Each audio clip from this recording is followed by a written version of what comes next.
Good morning, students. In last chapter that deals with economic presence of government, already we have discussed about the post 1947 economic problems faced by our country and 5-year plans, and we have also discussed about the transport sector. हम इसके बारे में telecommunication के बारे में हमने discuss किया था. तो आपको पता है कि इंडिया का जो ट्रांसपोर्ट सेक्टर है वो बहुत लार्ज और डाइवर्स है and it caters to the needs of almost 1.3 billion people. तो ट्रांसपोर्टेशन एक बहुत ही इम्पॉर्टेंट फैक्टर है जो किसी कंट्री के डेवलपमेंट को इंश्योर करता है. अगर हम अपनी कंट्री के ग्रॉस डोमेस्टिक प्रोडक्ट जीडीपी की वैल्यू को इंक्रीज करना चाहते हैं तो कहीं ना कहीं हमें अपनी कंट्री की इंडस्ट्री को सुधारना होगा. तो अगर हम इकोनॉमिक स्ट्रेंथ की बात करें, इकोनॉमिक प्रेजेंस की बात करें, तो गवर्नमेंट की ड्यूटी है कि वो इकोनॉमिक ग्रोथ को सस्टेन करने के लिए, उसे कंप्लीट करने के लिए, अचीव करने के लिए हमें अपने ट्रांसपोर्ट सेक्टर को इम्प्रूव करना होगा. तभी आप देखोगे रोडवेज, रेलवेज, एयरवेज, ठीक है, इसके साथ साथ जो लोकल ट्रांसपोर्ट फैसिलिटीज़ है लाइक मेट्रो ट्रेन, इन सब को गवर्नमेंट बार बार इम्प्रूव करने की कोशिश कर रही है. खासकर मेट्रो सिटीज़ में तो बहुत ही ज़्यादा ध्यान दिया जा रहा है. क्यों? क्योंकि इतनी डिमांड को कैटर करने के लिए, नीड्स को कैटर करने के पूरा करने के लिए कहीं ना कहीं गवर्नमेंट को बहुत एक्टिवली वर्क करना पड़ता है. अगर हम ट्रांसपोर्ट सेक्टर की बात कर रहे हैं तो इसमें इंडियन रेलवेज़ का नाम ज़रूर आएगा. आपको पता है इंडियन रेलवेज जो है वर्ल्ड की सबसे लार्जेस्ट रेलवे सिस्टम्स में से एक है and it carries around 30 million passengers. ठीक है, एंड फ्लाइट्स मतलब जो माल गाड़ियाँ होती है, जो गुड्स ट्रेन होती है, उनकी इंपॉर्टेंस और बढ़ जाती है. ऑलरेडी मैंने आपको लास्ट क्लासेस में भी ये डिस्कस किया है. इसके बाद स्टूडेंट्स आता है रोडवेज. रोडवेज भी उतना ही इंपॉर्टेंट है क्योंकि ये उन एरियाज़ को भी कनेक्ट करता है जहाँ पर हम रेलवे ट्रैक्स नहीं बिछा सकते हैं. ऐसे जो हिली एरियाज़ है, माउंटेनियस रीजन्स है, उनको भी ये कनेक्ट कर पाता है with the help of roadways. So roadways और रेलवेज़ का इंपॉर्टेंस बढ़ा है और इसे इम्प्रूव करने की कोशिश की जा रही है बाय द गवर्नमेंट.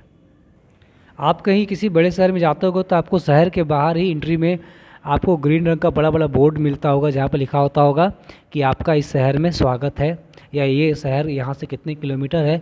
प्लस उस जो टाउन है, सिटीज़ है, उनके जो रोड्स हैं, जो कनेक्टेड रोड्स हैं, उनको मेंटेन करने का काम NHAI करती है. यहाँ पर एक और एजेंसी लिखी हुई जिसका नाम है national highway development programme NHDP, जो पूरे कंट्री में रोड्स के डेवलपमेंट पे काम करती है.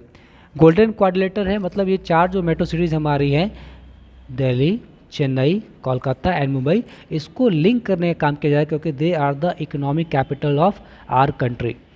सो यहाँ पर बहुत सारे लेन्स बनाए जा रहे हैं ताकि एक बार में ट्रांसपोर्ट फैसिलिटीज़ को इम्प्रूव करते हुए इतने सारे व्हीकल्स के नंबर्स को हम संभाल सकें.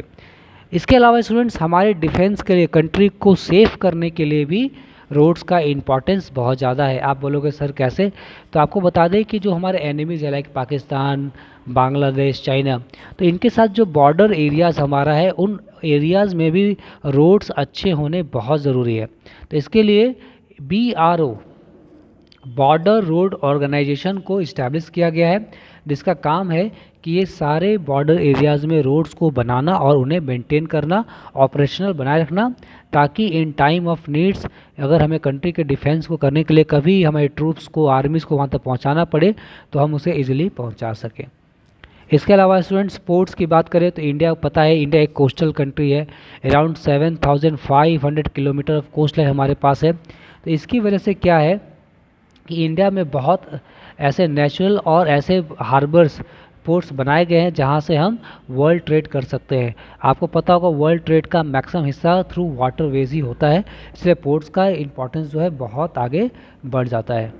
इसके बाद स्टूडेंट्स नाम आता है एविएशन का. एविएशन का मतलब होता है जो हवाई जहाज, जो हम एरोप्लेन्स के थ्रू जो हम वन प्लेस टू अंदर जाते हैं, उसके मामले में भी इंडिया जो है काफ़ी आगे बढ़ रहा है. इंडिया हैज़ 125 एयरपोर्ट्स, जिसमें 18 इंटरनेशनल एयरपोर्ट्स है. ठीक है, ऐसे बहुत सारे इंटरनेशनल एयरपोर्ट्स हैं जहां से हम थ्रू आउट द वर्ल्ड कहीं भी जा सकते हैं. Apart from this there are also some domestic airports. तो एयरपोर्ट्स का एविएशन इंडस्ट्री भी काफ़ी आगे बढ़ रही है क्योंकि अब लोगों की जो कैपेसिटी है, जो इनकम, वो इंक्रीज़ हो रही है. तो लोग अब एविएशन को भी, मतलब एरोप्लेन्स को भी कंसिडर करते हैं क्योंकि ये सबसे फास्ट मीडियम है ट्रांसपोर्टेशन का. So these were the points that we have discussed today: aviation, ports, roadways and railways, and the importance of transportation. So It is your homework to make notes of such topics, and whatever doubts you have, we discuss in our doubt class. Thank you.